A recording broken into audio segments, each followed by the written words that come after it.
Un homme simple refuse une fortune pour son âne, puis le perd mystérieusement. Son fils se blesse en tentant de dresser des chevaux sauvages. 2 événements qui semblaient être des catastrophes ont fini par lui sauver la vie. Cette histoire va vous démontrer que chaque épreuve cache un cadeau et que ce qui ressemble à une malédiction peut devenir votre plus grande bénédiction.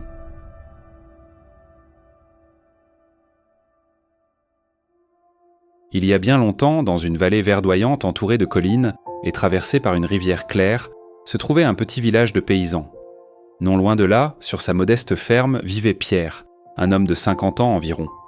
Son visage buriné par le soleil et ses mains rugueuses témoignaient d'une vie de labeur. Pierre n'était pas riche, il avait juste de quoi nourrir sa famille. Mais contrairement à beaucoup dans le village, il portait toujours un sourire paisible, comme si rien ne pouvait vraiment l'atteindre. Les gens disaient qu'il était pauvre, mais lui se sentait béni. Sa famille se composait de son fils unique, Thomas, un jeune homme fort et plein d'ambition, et d'un compagnon très spécial devenu membre de la famille, un âne gris au regard vif qu'ils appelaient Fidèle. Fidèle n'était pas un animal ordinaire, dans ses yeux sombres brillait une intelligence rare, comme s'il portait une sagesse ancestrale. Son pelage gris scintillait sous le soleil et sa prestance naturelle attirait l'attention de tous ceux qui le voyaient passer. Il était fort comme la terre elle-même, infatigable dans les journées les plus longues, mais aussi doux et docile avec ceux qui le traitaient avec respect.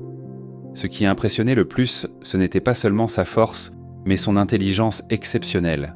Il y avait quelque chose chez Fidèle qui le rendait unique. Il semblait comprendre Pierre et Thomas avant même qu'ils parlent. D'un simple geste, d'un regard, l'animal obéissait comme s'il existait entre eux un langage secret que personne d'autre ne pouvait déchiffrer. Thomas avait grandi à ses côtés depuis l'enfance. Il avait appris à monter sur son dos et souvent, lors des soirées tranquilles, il s'appuyait contre lui pour lui confier ses rêves, comme si Fidèle pouvait les garder précieusement. Pour le père et le fils, Fidèle n'était pas un simple animal de ferme. C'était un compagnon, un membre de la famille. Pour eux, Fidèle n'avait pas de prix. Il ne s'agissait pas d'argent, ni de travail, ni de commodité. Fidèle représentait l'union, l'effort partagé et la gratitude. Il était un rappel vivant que la vraie richesse ne se mesure pas toujours en pièces d'or, mais dans la compagnie qui soutient l'âme quand la vie devient difficile. Avec le temps, la réputation de l'âne s'étendit dans toute la région, jusqu'au jour où arriva au village un riche propriétaire d'une autre région qui avait entendu parler de Fidèle. Il arrive monté sur un cheval de race, vêtu d'habits élégants qui contrastaient avec la simplicité des paysans du village. Les murmures des voisins ne tardèrent pas à emplir l'air. Tous savaient que la visite d'un homme si fortuné n'était pas un hasard. Le riche fermier était venu avec un seul objectif, voir de ses propres yeux l'âne dont on parlait tant et l'acheter. Dès qu'il descendit de cheval, il demanda à un paysan où vivait le propriétaire de cet animal. L'homme, pointant vers la place du petit village, répondit « Il y a quelques minutes, j'ai vu Pierre là-bas avec son âne. Vous devriez encore le trouver. » Sans perdre de temps, le riche fermier se dirigea vers la place et là se trouvaient Pierre et Fidèle. Le paysan humble achetait quelques provisions simples avant de retourner à sa ferme. Le contraste était saisissant, la simplicité de l'homme et la présence imposante de l'âne, qui semblait le protéger comme un gardien fidèle. Quand le riche fermier vit l'âne de près, il ne put contenir son émerveillement. Jamais il n'avait vu un animal si fort et si bien soigné. « Cet âne vaut de l'or », dit-il avec admiration. Alors, devant tous les témoins présents, il offrit à Pierre une somme énorme pour l'acheter. C'était tant qu'avec cet argent, Pierre aurait pu arrêter de travailler pendant des années. Le village resta silencieux, attendant la réponse. Mais à la surprise de tous, Pierre sourit calmement et dit « Monsieur, je vous remercie de votre générosité, mais cet âne n'est pas à vendre. Fidèle fait partie de notre vie. Je ne pourrai pas l'échanger contre de l'argent. » Les murmures ne tardèrent pas. Certains villageois dirent « Ce vieux est fou de refuser tant d'argent pour un simple animal. » D'autres ajoutèrent « C'est un imbécile, il restera pauvre jusqu'à sa mort. » Mais Pierre, tranquille comme toujours, continua sa vie. Un matin, quand le chant des coqs commençait à peine, Thomas alla à l'étable chercher Fidèle pour aller travailler au champ et découvrit qu'il n'était plus là. Son cœur s'emballa. Il appela son nom encore et encore, mais l'âne avait disparu. Il courut au champ, vérifia les clôtures, chercha sur les chemins de terre, mais rien. L'absence de l'animal emplissait l'air d'un silence lourd. Thomas parcourut toute la ferme jusqu'aux limites avec les fermes voisines. Il passa la journée entière à demander, à fouiller les pâturages, suivant même des traces qui se perdaient dans la boue et l'herbe. Mais à la tombée de la nuit, épuisé et l'âme inquiète, il rentra sans aucune réponse. Thomas, les yeux pleins de frustration, demanda à son père « Papa, comment peux-tu rester si calme ?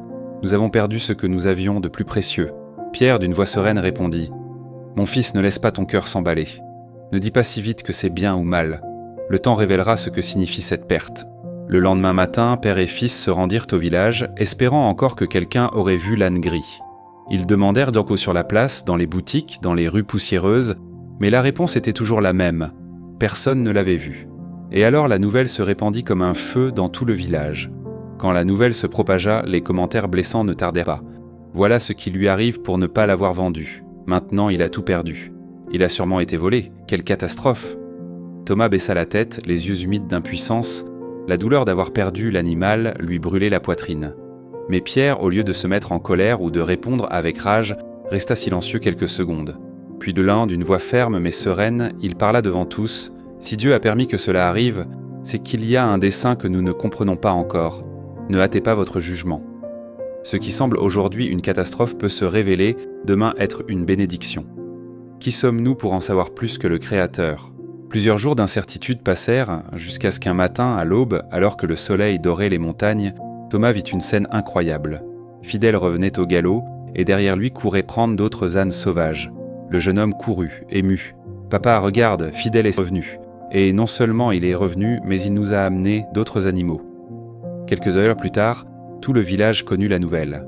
Tous vinrent à la ferme de Pierre pour voir le spectacle. Les mêmes qui avaient critiqué Pierre disaient pendant maintenant « Quelle chance à cet homme, il est béni, sa pauvreté va finir. » Mais Pierre, sans orgueil ni émotion excessive, dit simplement « Peut-être que l'âne est parti chercher son troupeau et maintenant il est revenu avec lui. N'appelons pas chance ce que nous ne comprenons pas encore. » Thomas était rempli d'une joie débordante par le retour de l'âne. Il l'embrassait par le cou et caressait sa crinière comme s'il retrouvait un frère perdu. Les autres ânes restaient à distance car ils étaient sauvages, mais ne s'éloignaient pas de la ferme. Le lendemain, Thomas se réveilla le cœur plein d'espoir. Dès les premières lueurs de l'aube, il courut au pré où Fidèle paissait accompagné des nouveaux ânes.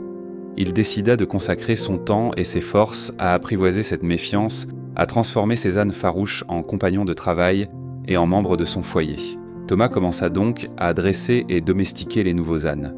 Il passait des heures entières dans le pré, s'approchant avec patience, leur parlant d'une voix douce, observant chaque réaction pour apprendre à gagner leur confiance. Mais un jour, alors qu'il tentait de dresser le plus sauvage, l'animal le projeta violemment. Thomas tomba au sol et sa jambe se brisa. La douleur était insupportable. Certains villageois qui passaient par la ferme virent la situation, les mêmes qui s'étaient moqués de lui quand il avait perdu son âne. Et ils recommencèrent à murmurer avec cruauté « Vous voyez, ces ânes ont apporté le malheur. Maintenant, son fils est blessé. » Thomas serra les dents, des larmes coulant sur son visage. « Père, cette fois, ne me dis pas que ce n'est pas mal. Regarde ce qui m'est arrivé. » Pierre arriva à ses côtés en silence, s'agenouilla dans la terre et lui tint fermement la jambe. Son regard ne trembla pas. D'une voix basse qui semblait apaiser la douleur, il répondit « Mon fils, ne dis pas encore que c'est mal. Le temps a des façons mystérieuses de nous montrer sa vérité. » Immédiatement commencèrent les critiques comme des flèches lancées contre le cœur de Pierre. « Et maintenant, Pierre, où est ce dessein dont tu parlais tant quand tu as perdu ton âne ? Regarde-toi, ton fils à terre, brisé. Quelle sorte de bénédiction est-ce là ?» Pierre les regarda sans se troubler, avec la sérénité de celui qui n'a pas besoin de se défendre face au bruit du monde. Le dessein ne se comprend pas toujours sur le moment, et la douleur ne signifie pas l'absence de Dieu.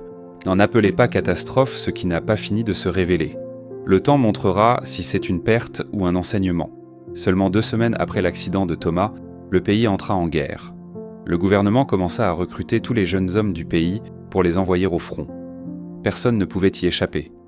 Quand les soldats arrivèrent au village, ils allèrent de ferme en ferme pour recruter les jeunes. Quand ils arrivèrent en chez Pierre, ils virent Thomas avec sa jambe cassée. Ils ne purent pas l'emmener. Pendant ce temps, beaucoup d'autres jeunes furent arrachés à leur foyer et tristement la plupart ne reviendraient jamais. Les familles pleuraient inconsolables. L'air du village se remplit de lamentations, comme une rivière de douleur qui ne trouvait pas d'issue. Ceux qui s'étaient autrefois moqués de Pierre le regardaient en maintenant avec des yeux différents.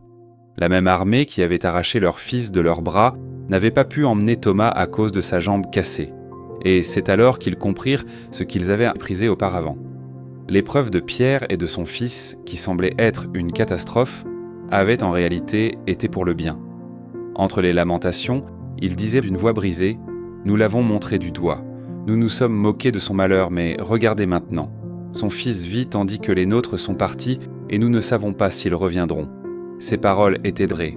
Tout ce qui arrive est permis par le Créateur, même si sur le moment cela paraît injuste. Le silence qui suivit ne fut pas de moquerie, mais de respect. Beaucoup comprirent que la foi de ce paysan humble avait vu plus loin que leur jugement hâtif, et que ce qui semblait être une perte était en réalité une protection. Pierre, les yeux tranquilles et la voix ferme, regarda Thomas et lui dit « Tu vois mon fils, ce qui semblait être un malheur s'est finalement transformé en salut. Perdre Fidèle fut dur, mais il est revenu avec d'autres. Te casser la jambe fit mal, mais cela t'a épargné la guerre. Ainsi va la vie. Nous ne savons jamais ce que signifie vraiment chaque chose jusqu'à ce que le temps le révèle. » Thomas, les larmes aux yeux, répondit la gorge serrée « Père, maintenant je comprends. J'ai maudit le jour où l'âne que je dressais m'a jeté à terre et m'a cassé la jambe. Je pensais que tout était fini pour moi. Mais si ce n'avait été cette douleur, je ne serais pas ici avec toi aujourd'hui.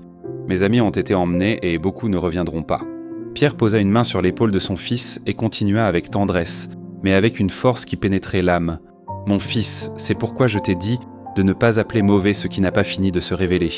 Le Créateur écrit avec des lignes que nous ne comprenons pas au début. Il voit plus loin que nos yeux et en sait plus que ce que notre cœur peut supporter. Tout ce qu'il permet, il le permet avec un dessein. » Thomas baissa la tête, ému, et dit à voix basse « Pardonne-moi, Père. J'ai douté de tes paroles, j'ai douté de ta foi. Mais maintenant je vois que tu avais raison. Dieu ne nous a jamais abandonnés. Il nous guidait simplement sur un chemin que je ne comprenais pas. » Pierre le serra fort dans ses bras et, retenant ses larmes, murmura à l'oreille de son fils « N'oublie jamais ceci, Thomas. La vie ne se mesure pas à ce que nous avons ou ce que nous perdons, mais à la confiance que nous plaçons dans le Créateur. Ce qui fait mal aujourd'hui peut te sauver demain.